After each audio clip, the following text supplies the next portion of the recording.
So students, in further going forward to this center of mass position, हमने अभी क्या किया था, this centre of mass, centre of मास को हम लोग डिटेल में अभी देख रहे थे, ठीक है। तो for this centre of continuous bodies में हमने वो चीज़ बताई थी कि कोई रॉड है तो रॉड का सेंटर ऑफ मास कैसे इंटीग्रेट करके निकाला हमने। The rod may be uniform, may not be uniform, that we I have done. Then I have taken the case of ring, uniform circular ring, that case I have done. अब इसी में एक case आएगा आपका half ring, centre of mass position of half ring, how do I write. तो हमने एक चीज़ देखी थी कि in the case of full ring geometrical centre जो आ गया था वो सेंटर ऑफ द रिंग पे आ गया था। तो what could be the centre of mass position of half ring, half ring का सेंटर ऑफ मास पोजिशन क्या होगा, इसको अगर जानना तो हम क्या करें, देखिए it is the half ring. Half ring में अगर आप देखोगे तो ये इंटीग्रेशन जो भी लिमिट थी, जैसे हमने लास्ट जो लेक्चर लिया था उसमें limit I was taking 0 to 2 pi, here I will take the limit as 0 to pi, क्योंकि मास जो डिस्ट्रीब्यूट होगा दिस द सेंटर पोजिशन से 0 0, और ये इसका रेडियस आपका r है and mass of the ring is m। तो इसमें हम लोग इंटीग्रेशन लिमिट कहाँ से कहाँ तक लेंगे, थीटा में 0 से पाई तक जाएंगे and total mass is m, radius is r. I will take the position of any dm mass here like this. अब मैं dm mass को क्या लिखूंगा, देखिएगा this dm mass I will write it as m over pi into d theta, मतलब mass distributed in angular positions, क्योंकि linear में ही आप करोगे तो 2 पाई वो r common value will get cancel out. तो मास एज पर the angle also I can write m by pi into d theta आप लिख सकते हो, ठीक है। उसी को हम लिख रहे हैं। X centre of mass position मेरे पास क्या आएगा, तो integration of x d m over integration of d m हम लोग ऐसा लिख सकते हैं, correct. And for the value of this x and y coordinates I will put it as x for r cos theta and y for r sine theta. तो result हम लोग कर लेंगे, x for r cos theta, y for r sine theta. Just see, तो क्या होगा integration of x को क्या लिख दूँ मैं, r cos theta into d m हो गया m by pi into d theta. अब आप देखिए एक और चीज़ मैं शॉर्टकट, जैसे कि यहाँ पे डी एम था और यहाँ पे m by pi into d theta, इस डी एम का इंटीग्रेशन मैं m भी लिख सकता हूँ direct, I can write the integration value of d m as m। तो ये फॉर्मेशन हम लोग कर सकते हैं कि डी एम को मैं m लिख सकता हूँ। तो यहाँ कभी आप देखिए इंटीग्रेशन ऑफ डी एम को मैं m लिख दिया डायरेक्ट, यहाँ पे 0 से पाई तक मैं इंटीग्रेट करूंगा। I can find out the position of centre of mass, just see. तो what the value I will get, just see x centre of mass integration of, देखिएगा दिस इज कॉस, ये value क्या आ गई, cos theta into d theta, इसका integration होगा। Rest of the values are constant, वो क्या वैल्यू है आ गई आपके पास, m r by pi, m r by पाई की वैल्यू कांस्टेंट आ जाएगी, और नीचे आपका इंटीग्रेशन वैल्यू क्या आ गया, इंटीग्रेशन डी एम का एम आ गया, 0 to पाई आप इंटीग्रेट कर दें। तो x centre of mass you see what happened, m r by pi is constant, मैं बाहर ले लिया, integration of cos theta d theta over m, ये आ गया आपके पास। तो क्या आ गया आपके पास, m got cancelled, r by pi integration of cos theta d theta is sine theta. अब आप लिमिट डाल दीजिए 0 to pi, sine pi is 0, sine 0 is 0, तो ये वैल्यू क्या आ गई, 0 आ गई, कि 0 में 0 इज 0, करेक्ट। तो आपका एक्स कोऑर्डिनेट यहाँ पे क्या आ गया, वो 0 आ गया। तो एक्स कोऑर्डिनेट 0 है तो उसका एक और तरीका देखो, इस वाई एक्सिस के अबाउट देखो, तो फर्स्ट एंड सेकेंड आप दे आर सिमेट्रिकल फिगर्स। जितना आपका लेफ्ट हैंड साइड में जो मास डिस्ट्रीब्यूशन है एग्जैक्टली उसी का सिमेट्रिकल डिस्ट्रीब्यूशन ही क्या है, वाई इधर राइट साइड में है। तो हम सिमेट्री से भी कह सकते हैं कि जितना मास वाई एक्सिस के लेफ्ट में है the same mass distribution pattern is on the y right hand side. So x axis का centre of mass position I can even guess also कि हमारा सिमेट्रिक था, तो ये वैल्यू 0 आ गई। Now what for y axis, y axis पे ये नहीं कि r/2 के नीचे और r/2 ऊपर में सेम मास डिस्ट्रीब्यूशन है, no, on y axis the mass distribution not same. What I will do, for y axis centre of mass हम लोग देख सकते हैं वाई एक्सिस का centre of mass distribution, integration of y d m over integration of dm ये आ जाएगा जैसे Y axis पे। तो वाई एक्सिस पे देखिएगा rest of the values they remain same, तो मैं यहाँ पे वही करूँगा। तो y centre of mass result क्या आ रहा है देखिए, it is r sine theta और dm is m by pi into d theta. वो integration of dm is m और इसकी लिमिट में डाल देता हूँ 0 to pi. Now see y centre of mass position क्या आ गया, m got cancelled, it can be cancelled out, r by pi integration of sin theta d theta, limit value 0 to pi I can say, so this is r by pi, sin theta d theta is minus cos theta, इसकी limit डाल दो 0 to pi, it is this। अब 0 to pi में देखो तो cos pi is -1, cos 0 is 1, तो ये value देखो क्या आ गया आपके पास, it is r by pi और माइनस साइन बाहर ले तो cos पाई इज -1, ये दो बार माइनस, तो ये वैल्यू क्या आ गई 2r बाई पाई। तो 2r बाई पाई आपको रिजल्ट मिल जाएगा फॉर वाई एक्सिस का सेंटर ऑफ मास पोजीशन। तो वाई सेंटर ऑफ मास क्या आ गया आपके पास 2r बाई पाई। ये थोड़ा ध्यान दीजिएगा, देखो दो बार, एक तो एक माइनस साइन मैंने बाहर ले लिया और cos pi is -1 minus cos 0 -1, तो दो बार माइनस से प्लस आ गया, तो 2r बाई पाई ये रिजल्ट आपको मिल जाएगा।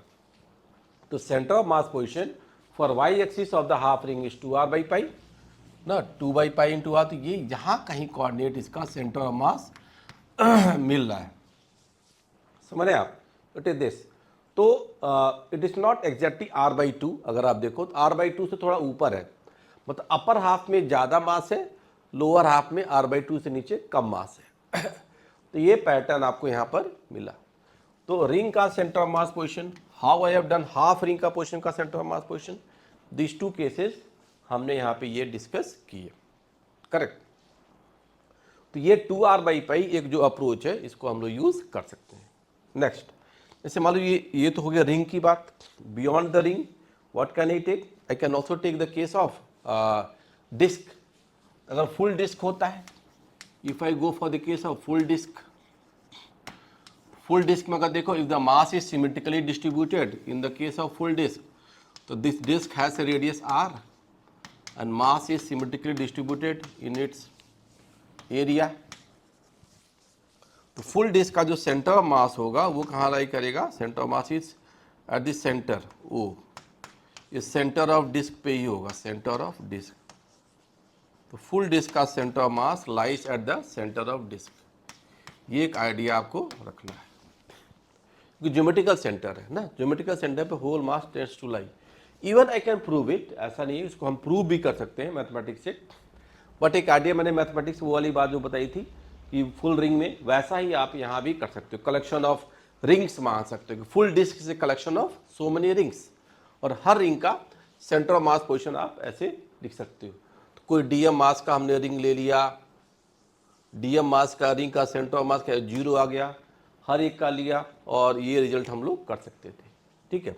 X centre of mass and y centre of mass, हम क्या लिख सकते थे, x centre of mass integration of x d m over integration of d m, ऐसा हम लोग कर सकते हैं।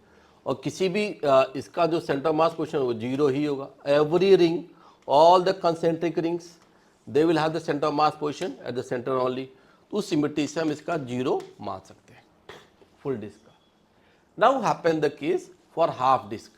अगर हाफ डिस्क का मुझे करना होगा तो उस केस में will have to do the mathematics.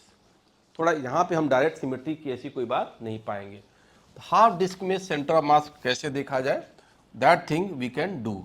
तो देखिए, अगर मैं हाफ डिस्क की बात कर रहा हूँ, the element is like this and this are the x and y axis. Half disc में फिर से आप मान लो कि this portion has the mass m and radius r, दो चीज़ें हैं, इसका मास m है और रेडियस r है। इस हाफ डिस्क को I will take it as collection of half rings. हम लोग यहाँ पे क्या कहेंगे, it is collection of half rings.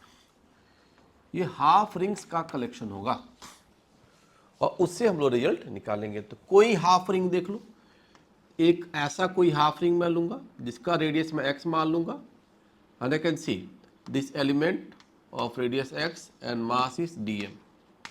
Half ring, we will take the element dm half ring and radius is x. अब यहाँ पे इंपॉर्टेंट क्या होगा, मास इज डिस्ट्रीब्यूटेड इन एरिया. तो यहाँ पे जो डीएम मास आप लोगे वो मास m ओवर डिस्क का एरिया, इसका जो एरिया था वो था पाई आर स्क्वायर बाई 2, क्योंकि ये हाफ ऑफ द डिस्क है तो pi r square by 2 into area of this elemental disc. तो एलिमेंटल जो रिंग है तो इसका जो एरिया होगा डी ए छोटा area, circumference of the ring half ring it is pi x into d x. तो pi x d x is the area associated with this. तो पाई एक्स डी एक्स हम लोग यहाँ पे इसको रख सकते हैं. तो डी एम क्या, मास upon area into pi x d x, this value I can right. अब आप देखिए तो यहाँ पर रिजल्ट क्या आ गया, देखो 2m बाई आर स्क्वायर, ये आ गया डीएम में. डीएम में क्या हो गया, m into 2m by r square. Pi pi तो कैंसिल हो गया, पाई इज गेटिंग कैंसिल्ड. देखो क्या होगा 2m by r square into x d x, ये हो जाएगा आपका डीएम मास. तो डीएम मास की वैल्यू अगर मैं लिखता हूँ यहाँ पे देखो तो dm mass is 2m by r square into क्या हो गया x into d x. This value we have for dm mass. अब आप देखिएगा ये जो डीएम मास है इसका सेंटर ऑफ मास कहाँ पे था, 2x बाई पाई, क्योंकि हाफ रिंग का क्या था 2r by pi. Hence for this I will take this centre of mass position as, इसके जो कोऑर्डिनेट मैं लिखूंगा 2x बाई पाई. अब ये रिजल्ट हम लोग डायरेक्ट यूज करेंगे, what we have done for the half ring उसको हम डायरेक्ट यहाँ पे यूज कर सकते हैं. तो मेरा y सेंटर ऑफ मास जो रिंग पोजिशन होगा इंटीग्रेशन ऑफ, देखिए क्या हो गया y centre of mass, y axis का मैं देखना चाहता हूँ फॉर द y एक्सिस. तो y dm over integration of dm, ये मैं लिख दिया y एक्सिस के लिए y कोऑर्डिनेट ऐसे लिखा. अब y कोऑर्डिनेट पे हाफ रिंग की जो वैल्यू थी वो क्या थी 2x by pi, what is this into d m. D m क्या रखिएगा आप, डीएम आप रखिए 2m by r square x d x. ये देखिए 2m by r square into x d x, ये आ गया ओवर इंटीग्रेशन ऑफ डीएम, ये वैल्यू क्या आ गई m आ गई. तो दिस वैल्यू वी हैव.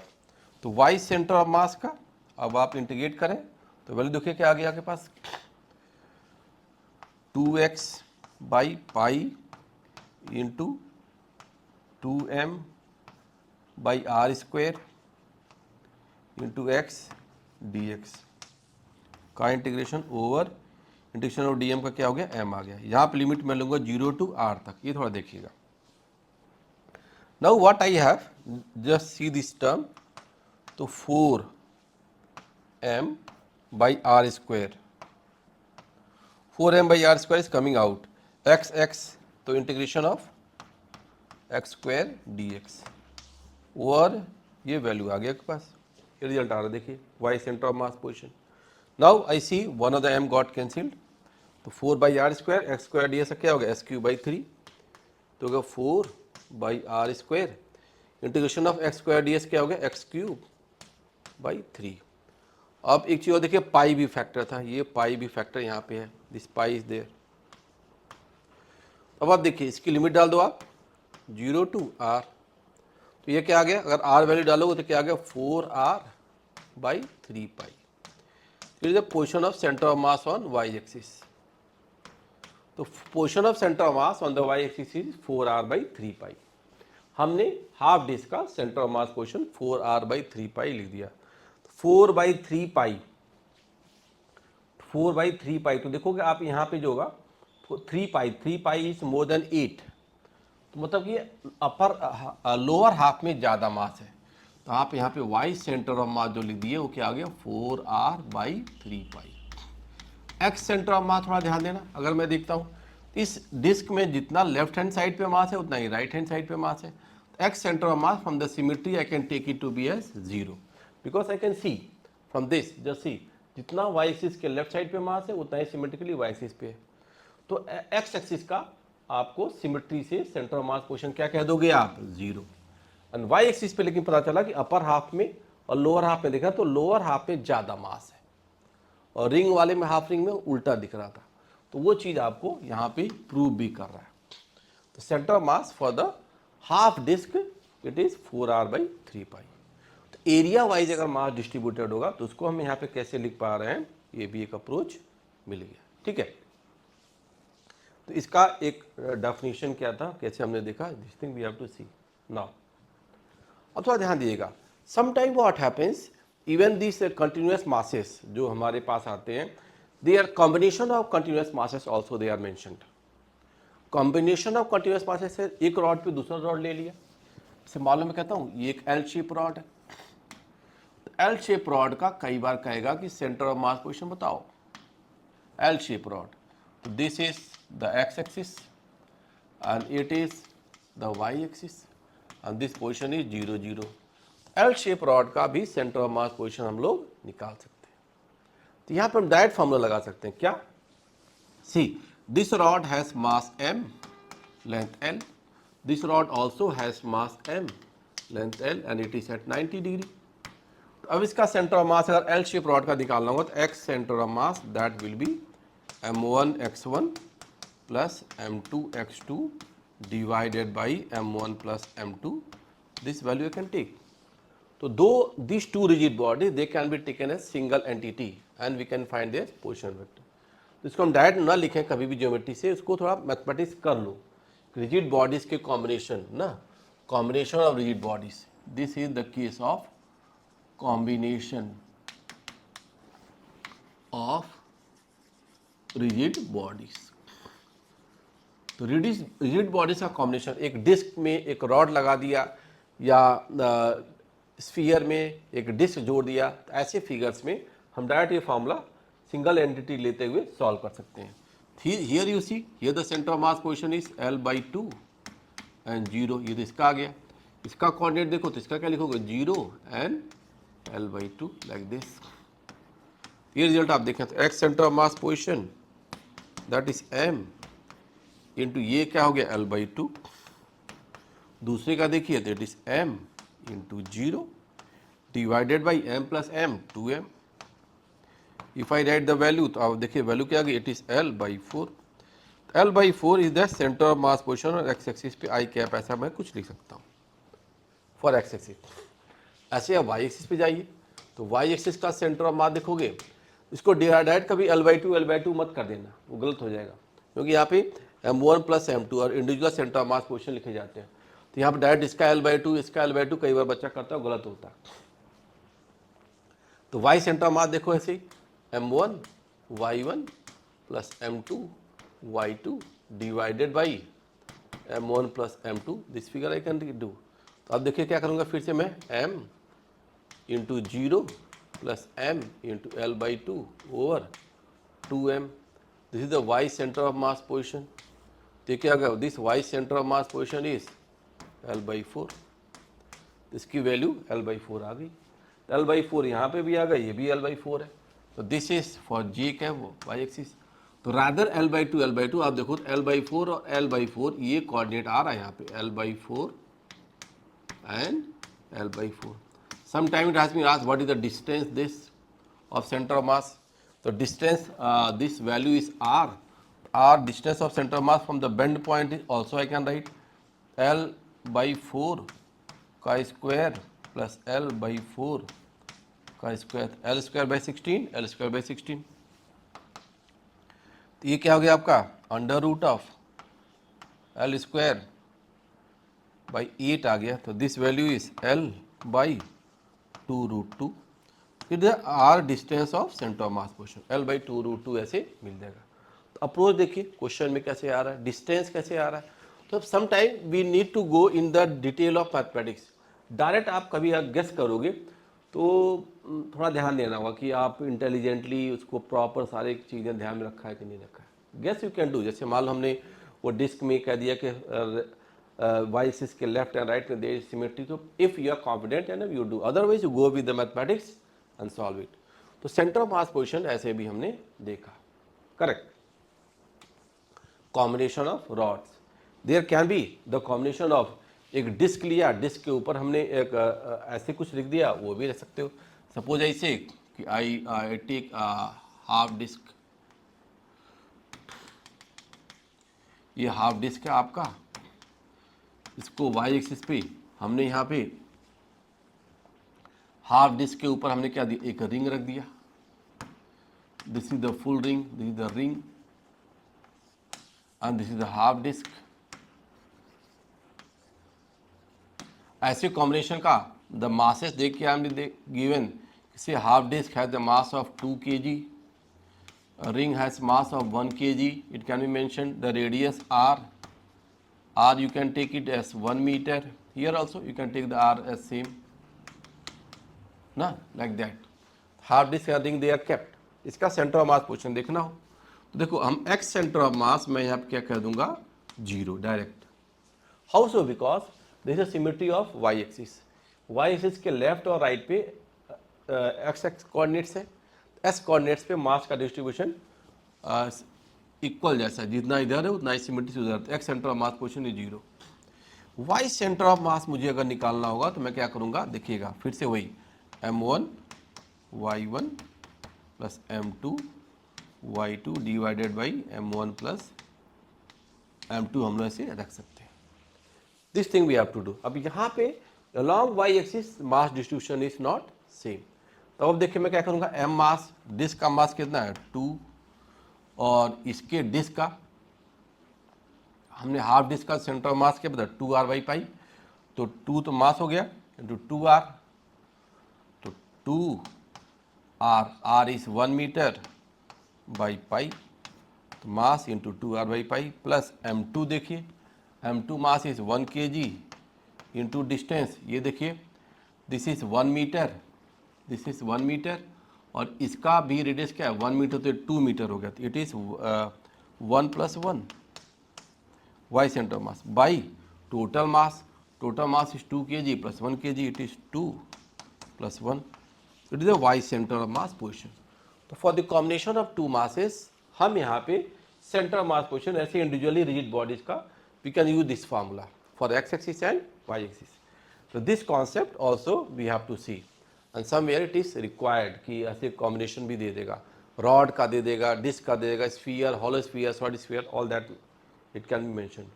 तो ये एक तरीका हो गया मास का distribution. Next, sometime there may be case कि कुछ मास निकाल लिया जाए, some mass can be taken out, ऐसा भी रिजल्ट बन सकता है। Some mass can be taken out also because some masses can be taken out, ऐसे रिजल्ट भी आएगा from a symmetrical mass distribution, ठीक है, from the symmetrical mass distribution कुछ मास निकाला भी जा सकता है, ऐसे रिजल्ट भी हम लोग कर सकते हैं। From the symmetrical mass distribution how this result can happen, वो चीज़ भी हम लोग कर सकते हैं, ठीक है जी। तो वो अप्रोच देखा जाए कि सिमेट्रिकल मास डिस्ट्रीब्यूशन में कोई मास निकाल लिया गया तो वो रिजल्ट कैसे आएगा, that thing we have to see, ठीक है। तो सिमेट्रिकल मास में थोड़ा ध्यान देना, हम कैसे करेंगे, इसे देखो, ये हमारे पास ये डिस्क है, इसे disk, and this disc has certain mass m, इसमें से certain disk is taken out, ये मास मान लो बाहर निकाल लिया गया, this mass is taken out, correct. Uniform disk, this is a uniform disk, from a uniform disk certain mass is taken out, तो mass is distributed uniformly in area, हम कह सकते हैं mass upon area, this value is constant, this mass upon area value is constant. तो अब आप देखिए, अगर मैं टोटल मास यहाँ पे इसका m मानता हूँ, पूरे डिस्क का मास, तो मास जो निकाला गया तो इसका radius if it is r, for the smaller disc the radius is r/2, for r/2 the mass taken out will be m/4। तो यहाँ पे अगर if it is r, what is the centre of mass of remaining portion, हम क्या करेंगे, X dash centre of mass equal to m1 x1 minus m2 x2 divided by m1 minus m2। ये result हम लोग apply कर सकते हैं, centre of mass distribution में से अप्लाई कर सकते हैं। वहाँ हमने प्लस किया था and here what we are going for it is minus value, तो माइनस वैल्यू के रिजल्ट भी हम लोग देख सकते हैं, ठीक है ना। तो ये थोड़ा सा आपको आइडिया ध्यान देना है कि सेंटर ऑफ मास की पोजीशन डिस्क में और बाकी में क्या अप्रोच बन रहा है, all that we can do. तो ये भी एक तरीका आता है। तो यहाँ पर हम लोग क्या करेंगे, देखो it is total mass m, बड़े वाले का क्या था सेंटर ऑफ मास पोजीशन, इसका 0 0 है, ओरिजिन पे है तो हम इसको 0 0 मान सकते हैं। इसका कोऑर्डिनेट देखिए, तो इसका कोऑर्डिनेट जो आएगा x कोऑर्डिनेट इज r/2 और y कोऑर्डिनेट्स का क्या है 0, like this m into 0 minus, अब देखिए डिस्क वाले पोर्शन का m/4 इसका मास है, तो कोऑर्डिनेट वैल्यू क्या है r/2 है, बिकॉज दिस इज यहाँ से यहाँ तक r था, तो आधे पे वैल्यू क्या आ गया r/2 ओवर देखिए m माइनस m/4, ये हो जाएगा x डैश सेंटर ऑफ मास। ये वैल्यू देखो क्या आ गया आपके पास, जस्ट सी, ये आपका आ गया minus m/8 over m minus m/4, तो ये वैल्यू क्या आ गई 3m/4, this value I can right. अब आप चेक करें m गॉट कैंसिल्ड ना, और ये वैल्यू क्या आ गया आपके पास, जस्ट सी, ये आपका रिजल्ट जो आ जाएगा r 4r/24, तो आपकी जो वैल्यू आ गई यहाँ पे, तो ये आ गया r/6 and with minus sign, r/6 with minus sign, समझ गए। तो सेंटर ऑफ मास जो होगा ये शिफ्ट कर गया इधर, यहाँ कहीं आ गया था, new centre of mass position जो आ गया आपका x dash centre of mass, it is minus r/6 और y कोऑर्डिनेट पे 0 0, जैसे y कोऑर्डिनेट पे देखो अब x एक्सिस है, x एक्सिस से जितना मास ऊपर हटा उतना ही मास नीचे भी हट गया, तो that value we can do. तो फॉर द नेक्स्ट केस हम लोग ये बना सकते हैं कि, तो मैं फिर से ये फिगर ले सकता हूँ, देखिएगा ये r/6 वाली जो बात आ रही थी कि यहाँ पे ऊपर जितना मास है उतना ही नीचे मास है, how much mass is up the same mass is down. तो हमारा देश है सिमेट्री ऑन y एक्सिस, तो y एक्सिस पे जो हमारा सेंटर ऑफ मास होगा, अगर मैं देखता हूँ y dash centre of mass, तो वो क्या हो गया m1 y1 minus m2 y2 divided by m1 minus m2, और y1 y2 उनके सेंटर ऑफ मास पोजिशन है, तो m1 y1 वैल्यू 0 आ गई, और जो कोऑर्डिनेट ये निकाला गया था इसका भी कोऑर्डिनेट 0 है, तो 0 माइनस 0 बाई 3m/4, तो इसका y डैश सेंटर ऑफ मास जो आ गया वो 0 ही आ गया, तो y dash centre of mass is not going to change, but x dash पे शिफ्ट आ गया। y डैश पे देखो जितना मास ऊपर से हटा उतना ही मास नीचे से हटा, तो there is no change in center of mass position. तो centre of mass position for x axis, y axis, combination of rigid bodies arrangement, that thing we can do. ये भी एक तरीका, एक अप्रोच है बॉडीज को देखने का, ठीक है। This can be linear body और क्यूबिकल शेप बॉडी, हर एक तरीके का केस आपको बन सकता है। जैसे अगर मान लो मैं यहाँ क्या कर देता हूँ, I take a sphere, just see there is this sphere, in sphere mass is distributed in volume, in the case of sphere mass is distributed in volume, it is a solid sphere, solid sphere का case मैं यहाँ पे ले रहा हूँ। in this solid sphere of radius r and mass m, इसका mass m है और radius r है, from this solid sphere a small sphere is taken out, this question is from previous year IIT, so this portion is taken out and the radius corresponding to it is r/4, r/4 radius value it is being taken out। तो अगर मैं r/4 radius के value को बाहर निकाल लेता हूँ, तो रिमेनिंग सिस्टम का सेंटर ऑफ मास पोजीशन क्या होगा वो भी हम लोग देख सकते हैं। तो रिमेनिंग सिस्टम का जो सेंटर ऑफ मास वैल्यू आएगी, how to get it, this thing we can have, समझ रहे। तो यहाँ पे रिमेनिंग सिस्टम में जब हम करेंगे तो फिर से वही कर लो, x डैश का सेंटर ऑफ मास क्या हो गया, m1 x1 minus m2 x2 divided by m1 minus m2, ये पैटर्न हम लोग बना लेंगे। ठीक है, तो ये रिजल्ट हम लोग अप्लाई कर सकते हैं, m1 x1 minus m2 x2 divide by m1 minus m2। इस फॉर्मूले को हम लोग अप्लाई करेंगे तो कोऑर्डिनेट ऑफ सेंटर ऑफ मास आप यहाँ पे देख सकते हो, इसका जो कोऑर्डिनेट ऑफ सेंटर ऑफ मास पहले इसका निकालो। For this coordinate of centre of मास देखो इसकी दूरी होगी बैकवर्ड में, यहाँ पे देखो r/2 और ये तो -3r/4 और वाई एक्सिस पे क्या है 0, क्योंकि वाई एक्सिस पे आप देखो कोऑर्डिनेट सेम जा रहा है, तो वाई एक्सिस पे कोई भी ऐसा चेंज यहाँ पे नहीं मिलेगा। तो इन दोनों को कंबाइन करते हुए हम लोग इस रिजल्ट को देख सकते हैं कि सेंटर ऑफ मास में क्या पोजीशन चेंज आ रहा है कि नहीं आ रहा। ठीक है, तो this thing we have to see.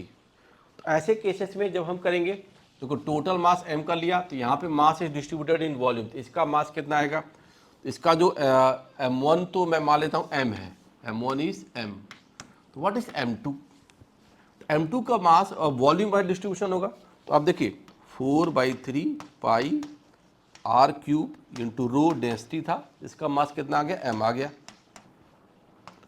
तो 4/3 पाई अब r/4 का क्यूब, डेंसिटी इज कांस्टेंट, ये वैल्यू क्या आ गई, r/4 का क्यूब क्या हो गया m/64, तो ये मास आ गया आपका m/64।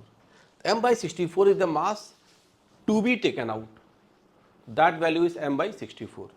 इसको हम लोग अप्लाई कर लेंगे और उससे रिजल्ट निकाल सकते हैं। Just see x dash centre of मास क्या हो गया m इंटू 0 माइनस m/64। अब उसका कोऑर्डिनेट देखो, will put the negative value also because negative coordinate है, तो -3r/4 over m minus m/64, ये आप डाल सकते हो। तो सेंटर ऑफ मास पोजिशंस में the value can be added और सब्ट्रैक्टेड, दोनों रिजल्ट आपको मिल सकते हैं कि यहाँ पे वैल्यू ऐड भी हो सकती है और सब्ट्रैक्ट भी हो सकती है। तो ये एक तरीका था कॉम्बिनेशन ऑफ रिजिड बॉडीज में कि some time mass volume wise भी हो सकता है, एरिया वाइज भी हो सकता है, ऐसे भी हो सकता है, on all this results they can be done. तो ध्यान देना कि हमारे पास एडिशन है रिजिड बॉडीज का कि सब्ट्रैक्शन है रिजिड बॉडीज का, ये हमको देखना पड़ेगा। तो एक आइडिया पैटर्न आपको बनाना होगा कि हम सिस्टम में रिजिड बॉडीज का क्या अप्रोच लेकर के चल पा रहे हैं। ठीक है,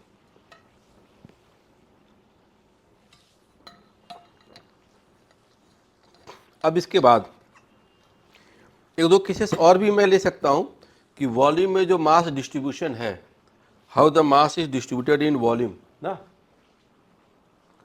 उसको फर्दर कैसे देखा जाए कुछ और केसेस में। जैसे मैं कह सकता हूं कि स्फीयर का centre of mass lies at its centre, but what for, अगर मान लेते हैं हम लोग कि हॉलो स्फीयर है, हॉलो हेमिस्फीयर है और सॉलिड हेमिस्फीयर है, तो सॉलिड हेमिस्फीयर या हेमिस्फीयर के केस में सेंटर ऑफ मास कैसे आएगा, all that values also we can see. तो वो भी एक तरीका होता है, जैसे मान हमने कह दिया कि full sphere of centre of mass तो lies at its centre, but center of mass of solid hemisphere, what could be the centre of mass of solid hemisphere, इसको अगर देखना है तो सॉलिड हेमिस्फीयर देखो क्या हो गया, ये चीज़ ऐसे सॉलिड हेमिस्फीयर है, ये इसका सेंटर आ गया, ये एक्स और वाई एक्सिस आ गए, इसके बेस पे एक डिस्क पोर्शन ऐसे मिलेगा। तो हम लोग मान सकते हैं क्या हेमिस्फीयर इज कलेक्शन ऑफ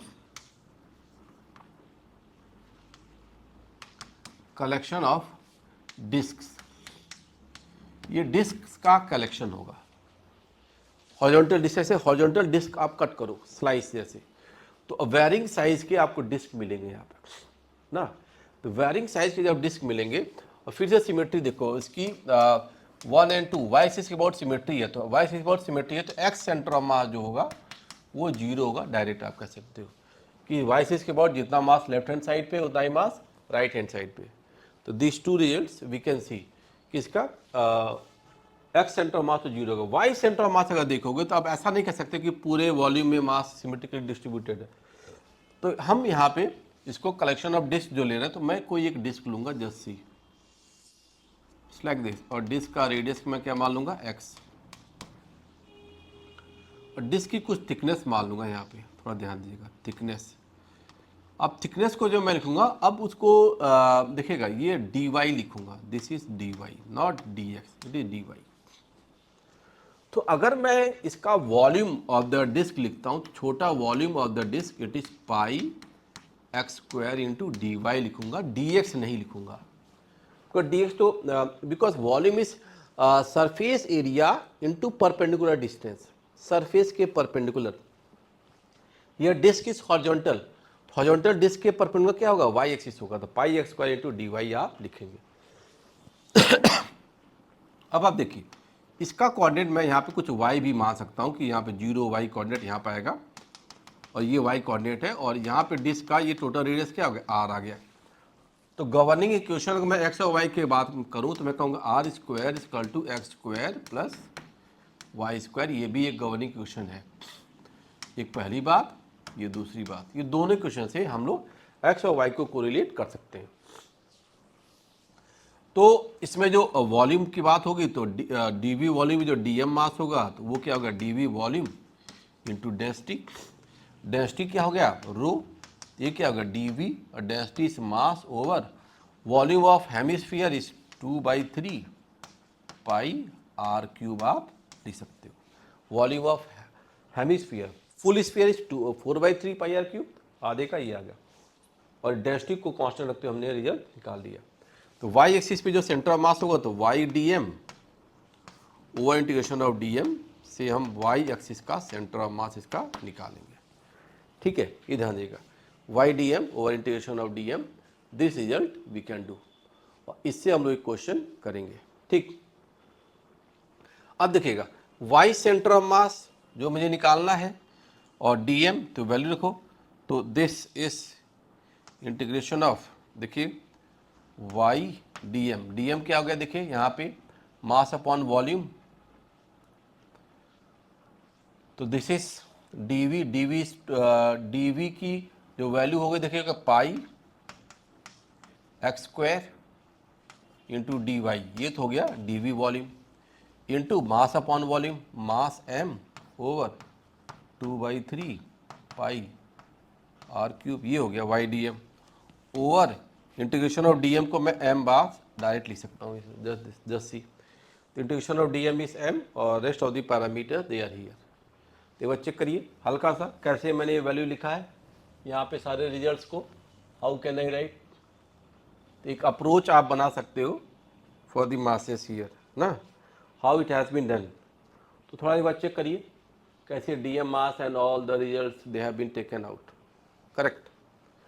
इसको मैं थोड़ा सा, अब देखिएगा ये जो मास आ गया, अब इसकी लिमिट 0 से r तक कर लेना। अब यहाँ पे देखो दो कोऑर्डिनेट आ रहे हैं, एक एक्स स्क्वायर भी आ रहा है, एक y भी आ रहा है, dy भी आ रहा है, ऐसे। तो हम इन दोनों को गवर्निंग क्वेश्चन क्या यूज़ करेंगे, ये वाला, इससे इंटीग्रेट करने में फ़ायदा होगा। तो हमारे पास dy आ रहा है, तो dy के फॉर्म में हम एक्स स्क्वायर को लिख सकते हैं। एक्स स्क्वायर को मैं क्या लिखूंगा, यहाँ से देखिएगा X square can write it as R square minus Y square, ये आप लिख दो यहाँ पे, एक्स स्क्वायर क्या लिख दो आप, r square minus Y square. तो just see what I will write, तो हो गया इंटीग्रेशन ऑफ, देखिए एम मैं कैंसिल कर दे रहा हूँ पहली बात। अब देखिए क्या हो गया, ये y इंटू ये टर्म देखो पाई पाई ऑल्सो गॉट कैंसिल्ड, पाई पाई गॉट कैंसिल्ड, ठीक है। अब देखिए y इंटू एक्स स्क्वायर को क्या लिख दिया मैंने, R square minus Y square into D Y, ठीक है। देखो एक्स स्क्वायर को मैं क्या लिख दे रहा हूँ, R square minus Y square, ये वैल्यू ऐसे आ गई।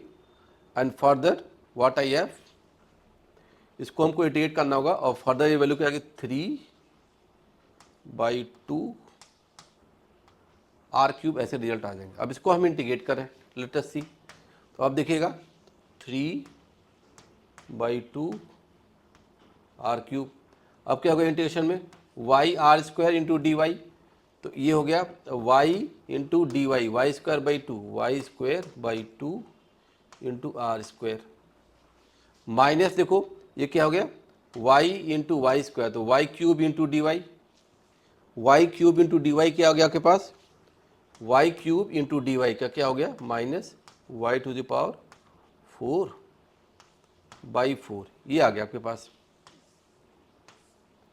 लिमिट डाल दो 0 से r तक, this thing I can put. तो अब देखिए वैल्यू क्या आ गई यहाँ पे 3/2 r क्यूब, और ये देखिएगा वैल्यू क्या हो गया r to the power 4, r/2 minus r/4, तो ये हो गया r to the power 4/2 minus r to the power 4/4, ये आ गया आपके पास। तो रिजल्ट क्या देगा आपके पास, यह देगा 3/2 r cube into r to the power 4/4, ये क्या आ गया 3r/8। It is the y centre of mass position. तो y centre of mass position देखो in the case of half disk sorry hemisphere on the y axis is 3r/8। 3r/8 जो देख रहे हो आप, तो देखो 3/6 तो ये ज़्यादा है, मतलब कि लोअर हाफ में होगा, मतलब कि r/2 से नीचे आ रहा है, क्योंकि ज़्यादा मास आप देखोगे तो लोअर हाफ में है compare to the upper half. तो 0 से r/2 में ज़्यादा मास है compare to r/2 to r, इसलिए इसका center of mass for this I have got. तो I have derived the cases of linear bodies, disk वाला केस लिया, हार्ड डिस्क लिया, हेमिस्फीयर, थर्ड स्फीयर की दोनों की बातें कही। तो मास डिस्ट्रीब्यूशन में एलिमेंट कैसे लिए जा रहे हैं ये इंपॉर्टेंट होता है। एलिमेंट ऐसा लेते हैं हम लोग उसको एक ही बार में उसके कलेक्शन में हम सिंगल इंटीग्रेशन स्टेप में जाएं। ये देख हम स्फीयर में ले रहे हैं तो हेमिस्फीयर में ले रहे हैं तो पहले हम पॉइंट लें, पॉइंट से हम रिंग बनाएं, रिंग से फिर डिस्क बनाएं और फिर डिस्क से हेमिस्फीयर बनाएं। नो, वो तो 3 स्टेप में फंडामेंटल है, but we have to go for single variable integration. हम सिंगल वेरिएबल में डायरेक्ट हम इसको रिजल्ट बना सकते हैं। तो ये भी एक तरीका था सेंटर ऑफ मास का। अब इसमें एक और बच जाता है hemisphere, hollow hemisphere. Hollow hemisphere का जो केस होगा that's a collection of rings, horizontal rings of varying size. तो horizontal rings of varying size में हम लेकर के हॉलो हेमिस्फीयर का भी इंटीग्रेशन से रिजल्ट निकाल सकते हैं for the centre of mass position. और हॉलो हेमिस्फीयर का जो सेंटर ऑफ मास पोजीशन आता है वो वाई एक्सिस पे r/2 आता है। अब उसको कलेक्शन ऑफ रिंग लेके यही फॉर्मूला लगा के इंटीग्रेट करेंगे, आ जाएगा। तो उसको भी एक बार करिएगा, नहीं आएगा तो I can discuss in some of the classes, but for the centre of mass position में डिटेल जो भी था कैसे फाइंड आउट करते हैं, 1 dimension, 2 dimension, discrete masses, continuous masses, I have given you the idea. उससे आपके काफ़ी क्वेश्चंस बन जाएंगे। बियॉन्ड दैट, जब इसके बियॉन्ड हम जाएंगे, अब यहीं पे conservation of centre of mass system में देखेंगे whenever there is no external force. That is the point of the next topic and class, उसको हम देखेंगे। बट यहाँ पे आपको खूब सारा प्रैक्टिस जरूर कर लेना चाहिए, कम से कम 10 डिफरेंट टाइप की बॉडीज़ का इंटीग्रेशन के हेल्प से या डिस्क्रीट मासेस के हेल्प से सेंटर ऑफ मास पोजीशन कैसे निकाला जाता है। This mathematics is very very crucial and important, उसको जरूर एक बार कर लें। और वो जो फ़ायदा होगा उसका क्वाइट इट इज़ यूजफुल कि हम कई बार इसमें सेंटर ऑफ मास और मोमेंट ऑफ इनर्शिया 2 जगह पॉइंट्स आते हैं जहाँ पर हम detail mathematics is very very important. ठीक है, तो करिएगा, नेक्स्ट क्लास में हम लोग डिटेल देखेंगे। Okay, thank you, bye.